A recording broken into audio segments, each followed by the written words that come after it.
Voilà donc pour entamer ces 30 ans forts, la lecture du communiqué de presse par son Excellence, Monsieur le ministre des Affaires étrangères, de la coopération régionale et des Burkinabés de l'extérieur.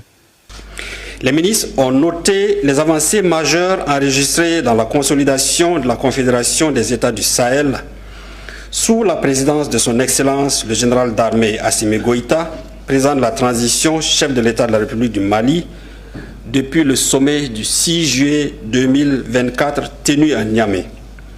Ils se sont réjouis des résultats tangibles obtenus dans le cadre du Front commun constitué par les 3 pays pour lutter contre le terrorisme, coordonner l'action diplomatique et promouvoir le développement socio-économique de l'espace confédéral. Outre le bilan, les ministres ont examiné les projets d'instruments juridiques visant à consolider la Confédération des États du Sahel en prélude à la 2e session ordinaire du Collège des chefs d'État. Les ministres ont réitéré leur engagement à poursuivre l'œuvre de construction de l'espace confédéral dans la même dynamique, conformément à la vision des 3 chefs d'État. Analysant les dynamiques géopolitiques dans le monde, et précisément dans la région ouest africaine, les ministres ont noté le changement de mode d'action des ordres terroristes qui consiste à perturber les activités économiques dans l'espace AES. Les ministres ont dénoncé le terrorisme médiatique mené contre les pays membres de la Confédération des États du Sahel.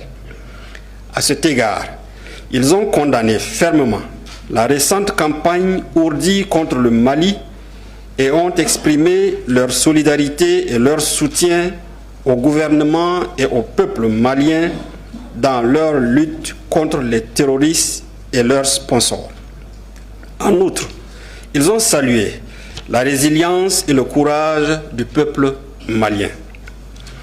Les ministres se sont réjouis des efforts consentis par les chefs d'État en vue de doter la Confédération de moyens visant à combattre cette désinformation.